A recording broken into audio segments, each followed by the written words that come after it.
ni ano, ni And I ano, do o know a tapos lot of people who use that protein. inaaya kaming lahat. Achy joints, Aba, sabi niya, sige ika, o go. arthritis. Tapos nung ano, Why? nung Well, alis na, because it interferes with the liver. When di you ba dapat don't alis na nga sa consume ano? animal protein, and you get your Sino ka ba? protein from things like soy protein or plant-based protein, Aalis dapat, di ba you're nga gonna get na-postpone a yung ano niya, lakad very ng low ano niya. amount of taurine, if any taurine. Oo. Taurine is needed to make bile. Okay, so that's one thing that is missing in a vegan diet is taurine. You don't have the primary thing that stimulates the production of bile. Ba't nga siya kung gano'n naman pala? So people on a low-fat diet, they end up with a deficiency of bile, which can then end up with. Ikaw ba, pag sinabihan na mo, tapos nung pag-aalis na ito, bigla na lang sabi nga, hindi ka kasama. Nung nalaman na hindi pupunta doon sa ano, sa dagat. Gusto sabi niya, doon na lang doon sa ano, sa ilog. But there's no one supervising or regulating that right now, unfortunately. But biglang nag-inarte. it may be there, it may not be there. Sino hindi pa bumisit And doon? like I said before, we're not going to get the bile stimulation.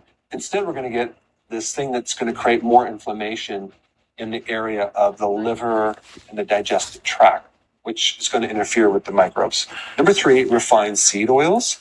Pag siya subong yung kung ano yung ano niya, ano niya muna yung combat na ginawa niya, ba't siya ginanon?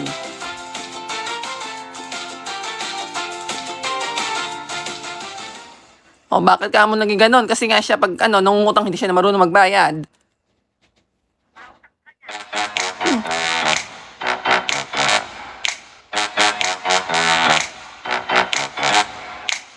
Gawin ito sa kanya. Hindi talaga siya marunong magbayad. Hindi na ko, pag sinabihan ganon, galit na galit siya. They have actually said Hindi sana huwag siya nangungutang na ganon. Ay, kasi pag utang, hindi pwede mag ano, hindi niya babayaran yun. Nagbabayad ako, tanong mo sa kay ano, kung nagbabayad sa kanya kay ate. And I'm not denying that. Ay, hello, but hindi ba kita binibigyan nakakaloko? They use the typical oil that people get when they go to a fast food restaurant where it's heated and reheated for days or weeks. Absolutely not. So there are seed oils that are cold pressed. Ito nga wala ng pera, pero puro pagpapasarap ang ginagawa. Which is refined, bleached, deodorized, heated to 570 degrees. Yun ba yung walang pera? Oils, you create byproducts called aldehydes, which create a Huwag lot niyo of sabihin, damage wag mo sabihin in na the walang joints pera. and in the arteries. Aba, hindi ka and magpapasarap also kung wala in kang the pera. mitochondria And in the cells that regulate insulin. So yeah, you can hypothetically say that these oils are fine, but what about the complete picture? What about the byproducts that are created from the heat and the reheating, as well as the aldehydes that are created once these seed oils are embedded into your membranes? Some of these oils, safflower oil, if it's cold pressed, or even the sunflower oil, has a much lower omega-6 Yan ang hirap kapag may nasabing tapos sasabihin masama kapag may nasabing just like avocado oil and olive oil. But that's completely different than what most people consume or buy at the store. Mayabang kasi anak mo na yun, mayabang, napakayabang. Are very inflammatory, especially for your Sobrang joints. yabang, alam na alam mo yan, ugali ng anak mo. Especially beer.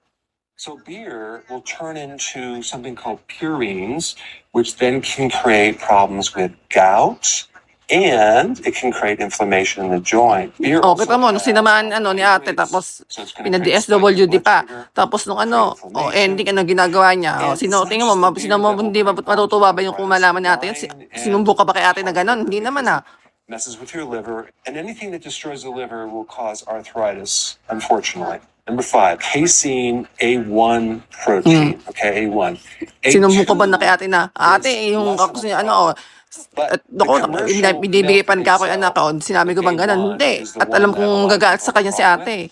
And especially if it's condensed into these two things right here, sodium caseinate and calcium caseinate. These are like super concentrated casein. Di ba ikaw galit na galit ka rin nung pinapahiram si yung anak niya? It's in a lot of the bars. It's a very cheap protein they use that comes Di from ba China. lagi? So you have that. Paano You lagi also nga? have a concentrated casein. Tanong mo nga sa kanya ko palagi. In cheese, like the American cheese. Napakadalang mag-aya ni ate. Conventional powders that they have. They actually put it in infant formula. Probably why children Pag develop inaya naman siya, hindi naman siya right? pinagagastos, inilibre naman siya. You're gonna do milk protein. It's